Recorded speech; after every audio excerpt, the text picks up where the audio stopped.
Hi there, welcome to a recent reads. No vlog this time, mostly because I just didn't feel like editing a vlog together and it's already like the middle of the month. I'll put something together probably for the end of the month.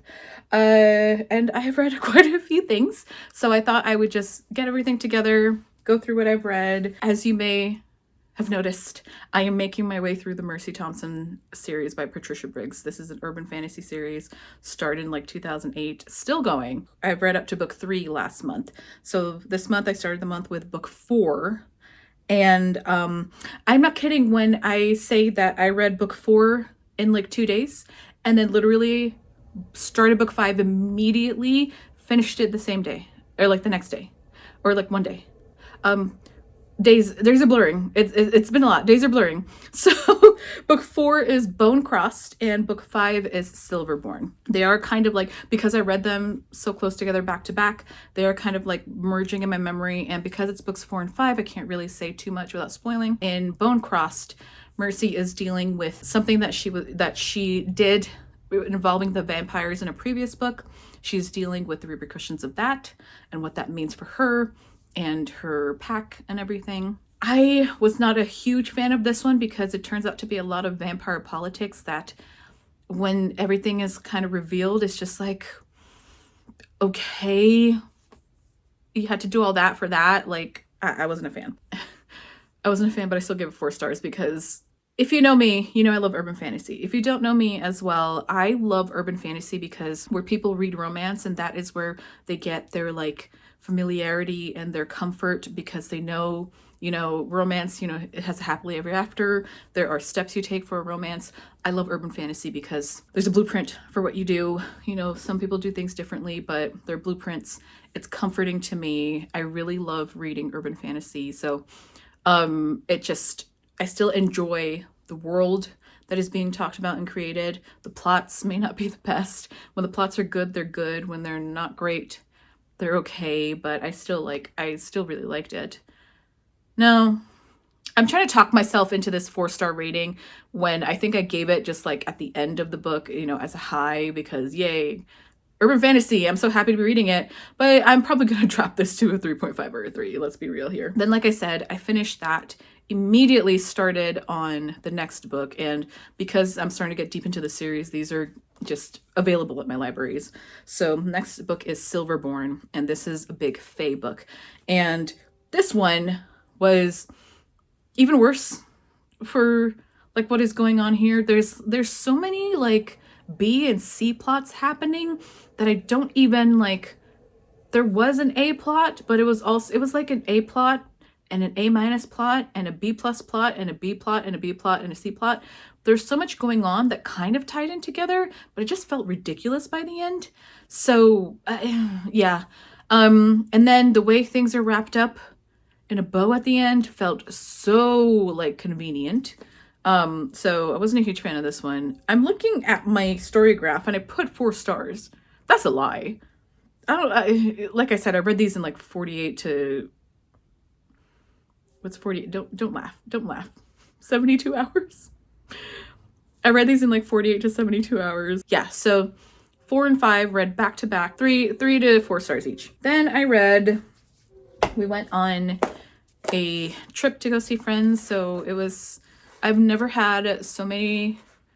It was a cursed trip. It was a cursed in terms of like our flights, cursed. Almost every single flight was cursed in some way. We made it there. We made it home fine, but like cursed. On my flights, I read This World Is Not Yours by Kemi Ashing-Giwa.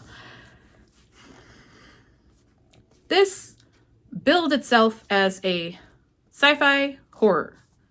Look at the cover. That is horrifying. Does this happen? No, not really. I mean, yeah, I can see what this is supposed to represent, the character it's supposed to be, kinda, but like what this is giving, the book does not give. I think that okay, so you see like the bold is like the basic like punchline that you do, and then this is the summary. I think I'd only read the summary because the bold says, This World Is Not Yours, blah, blah, blah, blah, is the perfect blend of S.A. Barnes' space horror and Cassandra Claus' beautiful but macabre worlds in an action-packed, inventive novella about a toxic polycule consumed by jealousy and their attempts to survive on a hostile planet. I don't think I got anywhere in the, like, actual synopsis before when I first bought this book, the toxic polycule part, because that is the main part of this book. I think if you're going to read this, I want your expectations to be shifted and not what my expectations were, a sci-fi horror book novella, and shift it to this toxic polycule, which kind of isn't even really a polycule, really, but it's just toxic relationships breaking down as this world begins to try to kill them. Now, action-packed, where? Nowhere in this book was it action-packed. I wouldn't even say by like the end of it was no. Action-packed? No. Absolutely not. This is a character and relationship book with the backdrop of a creepy world and some horror. Maybe a little bit of horror. Actually, no. It wasn't even fucking scary. I'm going to be so honest. It wasn't scary. It wasn't scary whatsoever. There's some creepiness with the world and like the gray, which is this like cloudy form on this planet that it's kind of like a, what do they call it? A self-cleaning mechanism on this planet. It has left humans alone, but for some reason it starts to try to clean humans. Even there's some, I guess, some creepy stuff with it, but there's no horror in this. I guess I've read enough horror that this is not horrifying to me. There's nothing scary in here. It's creepy. There's some creepy imagery, but there's nothing scary here. It is about the relationship between these characters and the breakdown of that relationship and everything going on around them is this weird planet stuff. And maybe they're all gonna die. And the ending? No, I hated the ending. So I'm so disappointed in this one. I wanted to like it a lot more. I settled at a 2 when I finished it. I think it's going to stay at a 2. Maybe I'm going to drop it to 1.5 because I didn't realize how annoyed I was. I thought maybe like it was the exhaustion from the flights and everything that we had to deal with, but thinking about it now, no, I didn't like that. So in my rating scale, a 2 is it was okay. No, but I didn't hate it. So 1.5. Which is unfortunate because Kemi Ashing-Giwa has some great ideas, but the execution? No. Also, is this Tor Nightfire? Like, I love Tor Nightfire. Yeah, it's Tor Nightfire, but they did her a disservice with their marketing of this. Like, even the cover. I don't think this should have been the cover. I just... Unfortunate. Okay, next. I read Mr. Magic, the graphic novel by Keirsten White. I got this as an ARC, and it is actually going to be released. It's going to be out in June of this year. This is a graphic novel adaptation of Mr. Magic, which is a novel Keirsten White wrote, came out a few years ago. I actually DNF'd that novel. I think I grabbed this thinking I liked the ideas that were happening in Mr. Magic, but I didn't quite like the writing. So I thought maybe in graphic novel form, it would do a lot better for me. And like, in terms of the fact that I finished it, yeah. So I think Mr. Magic is a novel about a children's TV show that doesn't seem to exist on tape anywhere, but people remember watching it. And we follow adult characters who were the last cast of children on the show before we're shut down for whatever reason. And we follow one of them who doesn't remember anything. I think her name's Valentine. She doesn't remember anything.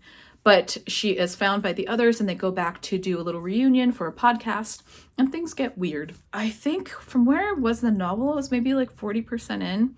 I didn't quite get to the themes of the book and what it was trying to do. So I think that is what, like, I just kind of like dropped it after that. I got the themes in it here. And I think what didn't work for me is that I really liked the themes that she was going for. So this deals with themes of religious trauma. Yeah, how it gets to those themes of religious trauma is very interesting through the lens of using this idea of children on a TV show. and Mr. Magic and everything. Was he real? Was it really magic? What was going on? The like themes of religious trauma, themes of individuality being shrunken to match everybody else. Just lots of like everything that kind of blossoms out of religious trauma and religious indoctrination as, you know, as children growing up in worlds like that. So I don't have any religious trauma. Okay, a little bit, but like I didn't grow up, you know, I didn't have to deconstruct or anything like that. But I think this is so interesting. And I've seen reviews from people who have deconstructed and they found a lot more to connect with in this. So maybe that is something missing for me. I really liked the themes playing there, but I think they got lost in the whole like mystery of what Mr. Magic it was and the mystery of what was going on with the TV show. And is it real? Is it horror? Is it magic? What was going on? And I don't know if it was a novel or just this graphic novel adaptation, but the character work wasn't quite there. There wasn't really character growth for me. I liked the characters together as a group and how they kind of tried to slot back together and how they were as children, how they are now, but it didn't quite work for me. Veronica Fish and Andy Fish are great artists on their own, and their art was pretty good, but I think because there wasn't much meat to the actual like storytelling, because it's so much character work that it's really kind of stiff and there's not a lot of action in the art because there isn't much action in the story. It's so character focused. But then when we get to the Mr. Magic stuff, when we get to the climax and a lot more is happening, that art comes alive. And Veronica and Andy Fish are so good. So it makes it disappointing that they're kind of stuck with this really static storytelling, but then they get to blossom at the end. And it's really cool to see the artwork. So like, I like them as artists. The artwork is fantastic. The color work is good throughout. Really great use of color in this, actually. As a graphic novel, it kind of worked better than the novel for me. I am glad that I read this to finally like, because I really was curious before I DNF'd the book. So I'm glad that I had this to finally like sate that curiosity. Like I said, I really liked the themes that Keirsten White was working with. I just wish there was a way to have like dug in deeper, especially with the character work. So I ended up giving it a 2.5. Take a wild guess what the last book I just finished was. River Marked, which is Mercy Thompson number 6. I did not like this one. So this one, Mercy and Adam, spoiler alert, not really a spoiler alert, they go on their honeymoon. They're the main romance characters in an urban fantasy paranormal romance series. Like they're together. I think the only spoiler alert is how early they get married in the series. So they go on their honeymoon, camping, having a great time, but there's something in the river. And this has a lot to do with Native American mythology and culture. Mercy herself is half Native American. Her father died before she was born, so she never really had a real connection to that half of her. But we get a lot, it's all Native American mythology here. And I just found this so boring. This was so boring. And like, it is a change from what we had been getting in the last few novels in terms of like setting and how the big bad is happening. But wow, was this boring. It was explaining so much about, it's like Patricia Briggs learned so much about Native American mythology and culture and different types of culture that she wanted to put it all in here. All of it. I can kind of see like, yeah, cool. Like you have a half native main character. It's cool that you want to incorporate that kind of mythology alongside all of the other urban fantasy and mythology happening. Wow, is this boring. Also, I just don't get why there are so many fucking men in this series. There are no women in this series. In this book, the only women are Mercy, werewolves who are mentioned and get maybe one line, and Adam's teenage daughter Jessie, and the fucking river monster, and like some other side characters that are evil. Like, why are there no women in this series? And even in other books, when there are like female werewolves and other women, they don't get the kind of characterization and focus that the male side characters do unless they are antagonists. So, yeah, disappointing. Yeah. Anyways, I am continuing. I already have the next book out, so hopefully that is a plus. So, oh, finished the sweater. It's all done. It's a bit baggy, but I learned a lot from it. I got it done. I wore it today. It was nice. What am I doing? Another tattoo tomorrow. I guess we'll see what I get when I do my next vlog. Okay. As always, thank you for watching, and I'll catch you next time. Bye.